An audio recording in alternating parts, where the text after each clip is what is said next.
Well, I'm having to do this video again,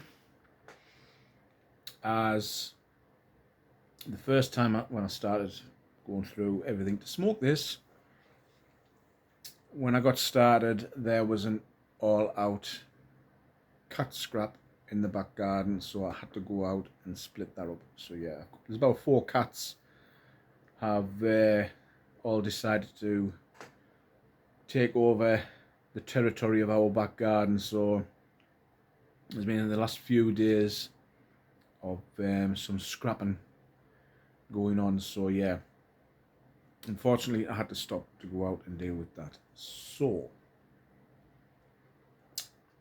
as you know from the title,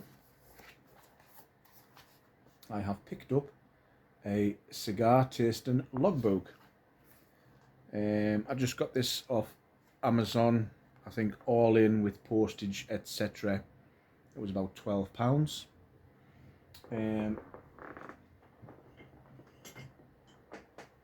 I did think about getting sort of like a nice journal type thing so I could write in and stick down the bands and go into a bit more in depth of how the cigar is. But to be quite honest with you, for the price, it's not a bad little book really.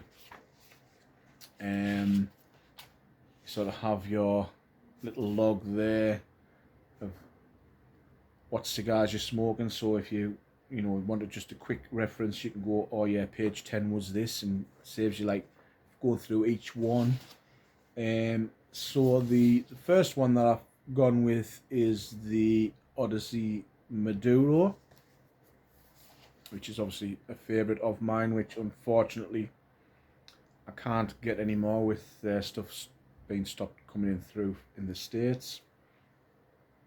So pretty much what you have on this log page is the date, the occasions, obviously stick down your cigar band, what the brand is, manufacturer, location of manufacturer, and you've got like your shape, size, ring gauge. You go through obviously the details about the wrapper, etc., where you purchased it from, how much they cost, date purchased, etc. And then on the second page, you into more of your smoking notes. What food and beverage are you having with the cigar? And like your body type, hardness, how it smokes, etc. So yeah, then obviously at the end you've got your little rating bar to put in. So yes, I finally got one.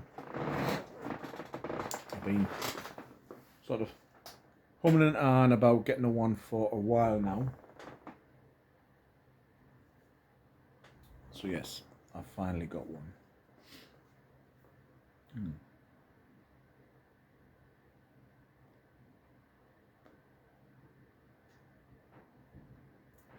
That's quite a handy book to have actually, especially when I'm doing a cigar review, because I can actually go online now, read up everything about it, write it all in the book there. So when I do come out, I've got all the information of where it's from, what's in it, etc. Whereas before I used to have a spare phone and I could do a quick googly, etc. Whereas now I can't, because I don't have the phone anymore. So yeah, that's going to be handy for that.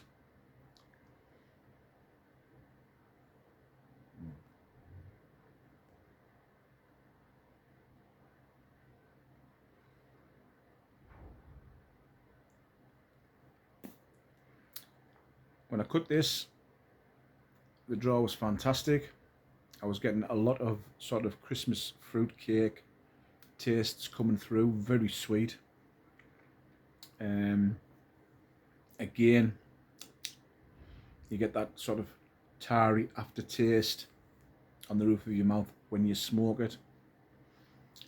I think a lot of people would refer to it as leather. Taste notes, again, I get that nuttiness, and then I get the little pepper kick when I do a retrohale. And the great thing is when you do that retrohale and you breathe back in, oh, that like aroma that you get for the price of these things. You really cannot go wrong. I really do wish that when I first started on my cigar journey that I'd got these. Well, I'm saying got these. I mean, I might not have been able to handle Maduros when I first started smoking cigars, but what I mean is that I was able to try more New World cigars because I pretty much jumped straight into the cigar trap that we do and straight into Cubans. So yeah, I went about it the wrong way. Would have been nice to know about the Cubans at the time because I would have certainly put a lot of boxes way too mature. But yeah, these things, I do like them. I know there's probably a lot of cigar connoisseurs are screaming at the screen right now that I'm an utter dickhead, etc. But again, you know, it's if you like them, you cannot knock it, you know. And I think these are a great cigar if you've got like a party or something and you just want to have a box sitting on the top to give out to friends, etc. And you know you're not like giving them the good stuff. So yeah, can't go wrong. Great yard gar.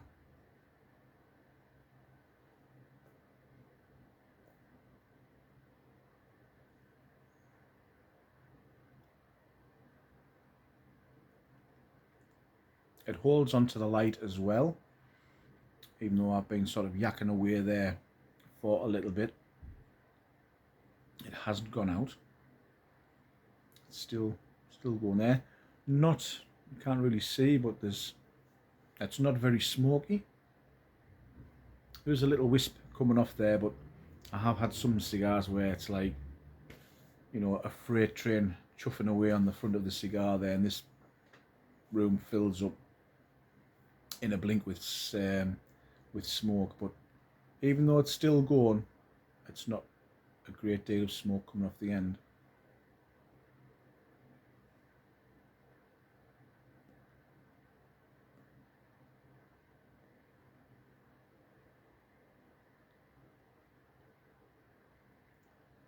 I sort of upgraded to these because I think at the time I couldn't. There was no factory smoke Maduro available. I think it sold out. So I thought, oh well, you know what? I'll give these guys a try. And as soon as I got these, I thought, brilliant. Really do like them. And then obviously when I couldn't get anything from Cup of Joe's anymore, I thought, fantastic. I found a great replacement. Sadly, because I cannot get these anymore, I found a replacement for these. So, as you know, I do like the Coram Maduro as well, and they do a nice sort of gigante Gordo size, if you like. And so I'm lucky in that respect.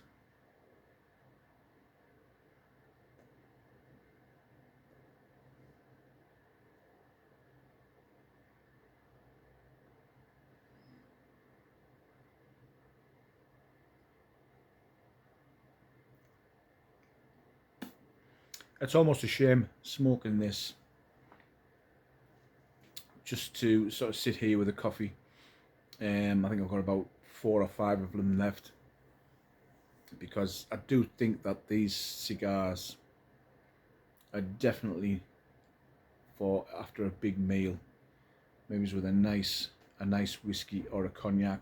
Not that it's not going well with the coffee. It's really bringing the coffee out. It takes the bitter sting out of the coffee, so it tastes quite sweet.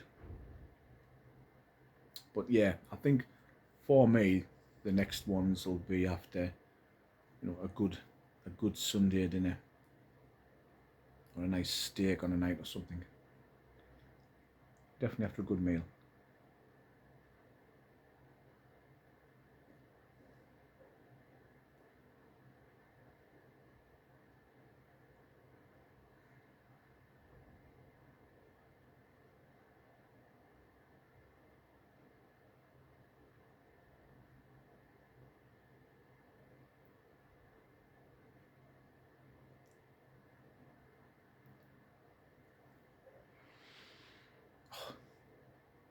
Peppery on the retrohale.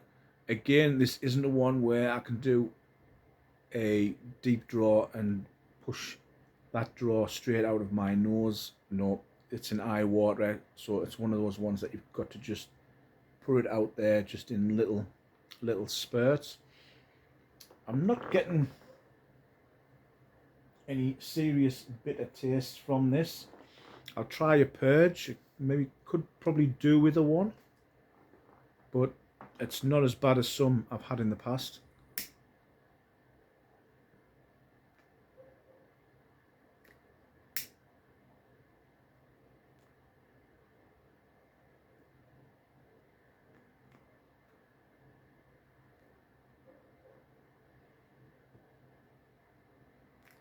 Yeah, I thought, because I was getting like a little bit of bitterness there, so I thought, right, I'll give that a try. But again, once you do a little purge on it, they go right back to normal.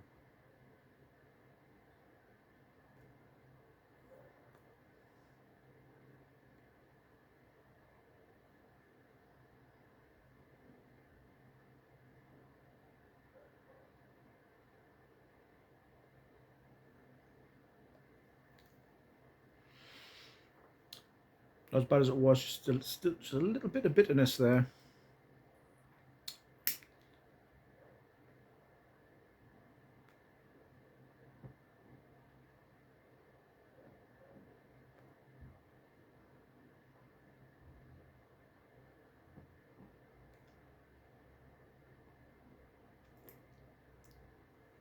Should do it.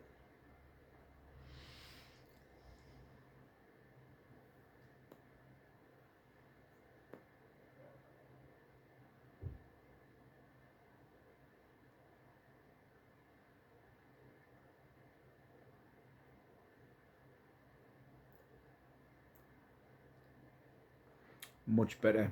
Retrohale's a lot more creamy now. The roof of my mouth doesn't taste as tarry.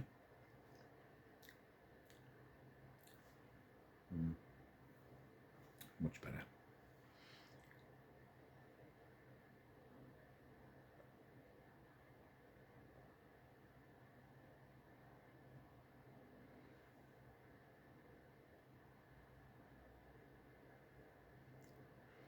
I must admit, I would say that 9 out of 10 cigars that I smoke now, they get purged regardless.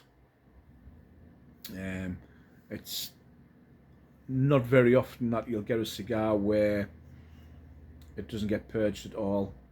I think now it's probably more habit than anything else that I just I'll get so far through, maybe just get the first third through, and then I'll give it a purge and see how it goes.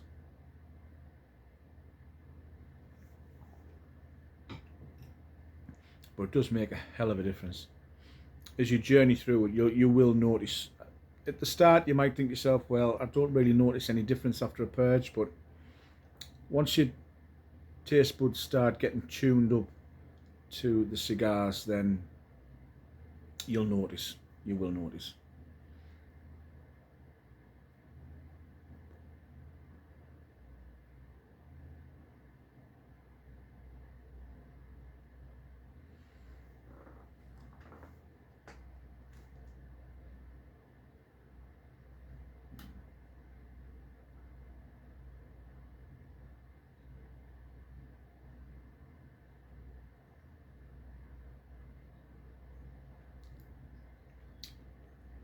Much better.